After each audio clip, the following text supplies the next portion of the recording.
welcome to my channel. My name is Jennifer Ohawe. So on today's video, I'll be sharing with you some of the things being a doctor has taught me. So if that sounds like something you're interested in, please sit back and relax. So the first thing I'll start by saying is that being a doctor has taught me to be more patient. In fact, I think there is a reason why patient and patient sound alike.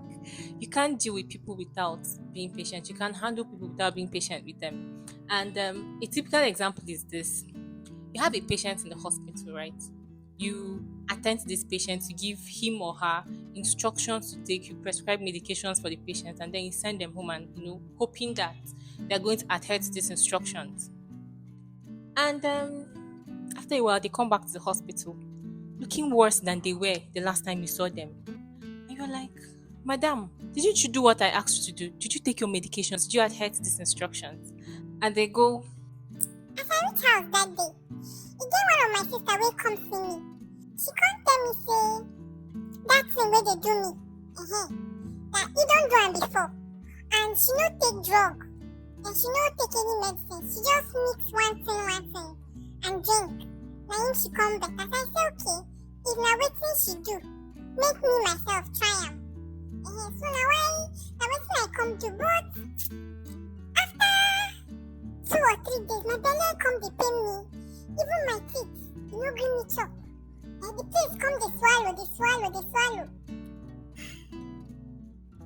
so when they start telling you the stories, you're going to get dumbfounded, literally, because you wouldn't know what to say to them, right? And at some point, you just keep seeing it that you just grow numb to it because there's just so much you can do for people, right? And the implication is that whatever it is you've done for this person, you have to start from the scratch all over. And it can be very, very challenging. Like, it can be very, very tasking to do the same thing repeatedly for someone who you think would have gotten better and just moved on with their life, yeah? So when you're done with their narration and you ask, is this your sister a doctor? They say no. Is she a nurse? They say no. Pharmacist in call? No. Okay. So who be this your sister? And then you hear things like, She get shop. She dey sell provision. so at that point you just give up, right? And then you have to start the process all over, all from the scratch. So you need a great deal of patience, and I've been able to learn it to an extent. So rather than just getting upset, you have to just start all over, because the service you're rendering is an essential service. It's not something that you can say, well, go somewhere else, I'm not going to treat you. So you actually have to attend to this person. The second thing I've learned is that family is everything. I know we say it a lot, but I don't think we say it enough. And my family, I'm not limiting it to people you have blood ties with. Family could also mean people you've built deep, meaningful relationships with, yeah? So you've been able to cultivate this relationship with them and they show up for you. Because in the hospital, you see people who are sick. All through my period as a doctor, I've never seen anyone being brought to the hospital by a social media subscriber, a follower, or any of those things. It's usually family. When you ask, who are you to this person? You say, I'm the brother, I'm the sister, I'm the mother, I'm the daughter, I'm the wife, or I'm a close friend, right?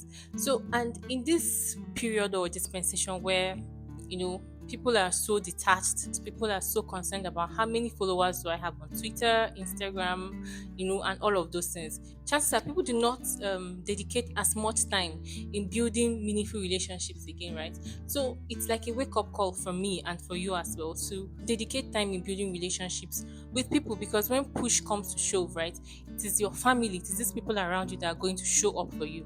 And on a personal note, I've noticed how much love and affection can affect or can influence the rate of recovery, right? So I've seen people where we perform the surgery on them, and because they have a lot of care, a lot of support around them, before you know it, they're doing very well and they go.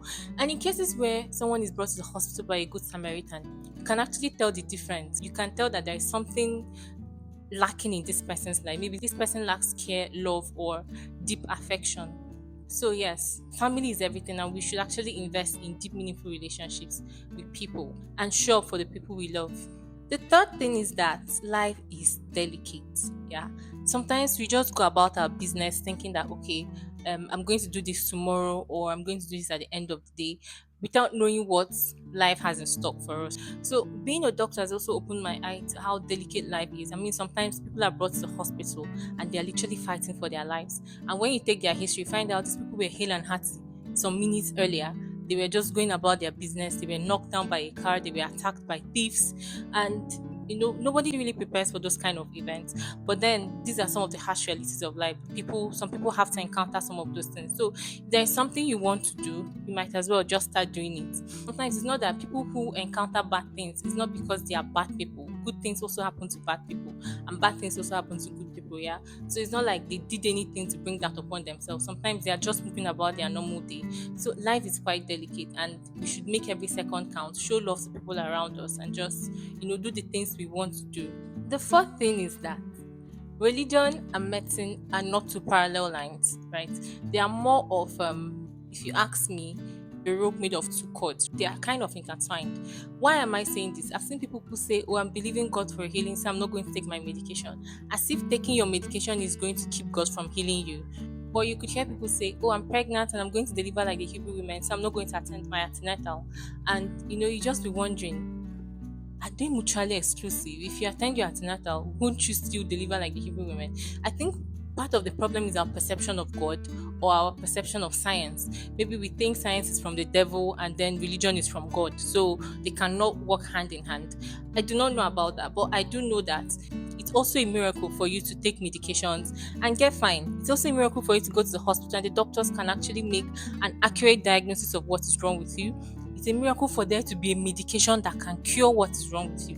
It's also a miracle for you to be able to take those drugs and actually get fine. So it's something I don't think people should, separate them in their heads, or think that because I'm taking this medication, God is not going to heal me, or vice versa. The fifth thing I have learned, if I have not lost count, is that good healthcare is expensive. So you need a lot of money, especially if you're not under any form of insurance, or if you don't come from a part of the world where they take insurance really seriously. You need good amount of money to actually afford good healthcare. It can be very disheartening to see people who come to the hospital and then you tell them, okay, this is what is wrong with you and this is how much it's going to cost for you to get care, and then they just start crying and you're looking at them, you can't do anything for them, because even if the roles were reversed, you may not even be able to afford that treatment. Yeah, of course, there are also people who just cannot afford it, not because the money is so much, but because maybe their source of livelihood cannot afford them to spend that amount of money. Yeah, and then there are cases where doctors have to contribute, or have to pay for the treatment. But by and large, you need money to actually afford good healthcare. And this brings me to the sixth thing. Being a doctor can be very emotionally draining sometimes, especially in cases where you see people who need healthcare and they cannot afford to pay for the healthcare. And then there are just so many people. Even if you could afford to pay for them, how many people can you pay for, right? And then there are times where, because people cannot afford this treatment, they just stay back at home. And when they eventually come to the hospital, they come with their case is really bad, like the thing has progressed and the prognosis is really, really bad, and no matter how much you do, no matter how much of your best you offer, it just doesn't turn out well. And these are like really, really challenging moments. These are moments where you get really emotional, right? Because you're dealing with a human being. These are people who have families, who have loved ones. So it can be very, very emotionally draining. The next thing is that it can also be rewarding. The reward here is not financial, right? The reward is in the satisfaction that, oh, this person comes to you ill, frail, looking lethargic. And by the time the person is leaving, the person is a lot better. The person is healed and hearty. You can see the look of gratitude on the person's face. You could just tell that the person's family is happy because the person is recovering. So it makes you feel like, oh, this is really rewarding. You're satisfied, you're happy, you feel a sense of fulfillment. Yeah. Finally, because of all these challenges, this is what I think. You should have something that actually takes you out of yourself, like something outside clinic work, depending on your specialty, do something outside clinic work that makes you really happy, something that you do that is not related to you being in the hospital, something recreational. Yeah, let me put it that way. Because if this is your cycle constantly, you could get depressed. So you need to find something that takes you outside yourself, something recreational, something fun, something interesting. That way you come back to work feeling refreshed, feeling energized, and you're also able to give your best. Because if you're not feeling good, if you're not feeling your best, it's hard for you to be able to give your best to the people you're managing, or even to your colleagues or people around you. So that way you're able to recharge yourself, come back feeling happier, and then you're able to give the best care to your patients, because if you don't care about yourself, it's going to be difficult for you to give optimum care to the people around you, and you need to genuinely care about your patients to be able to give them the optimum kind of care that they need. Yeah. So these are some of the things being a doctor has taught me, and I decided to share with you guys. I hope you enjoyed this video. Please, if you did, give it a thumbs up. Remember to subscribe to my channel and share this video with your friends. Thank you very much. See you all in my next video. Bye.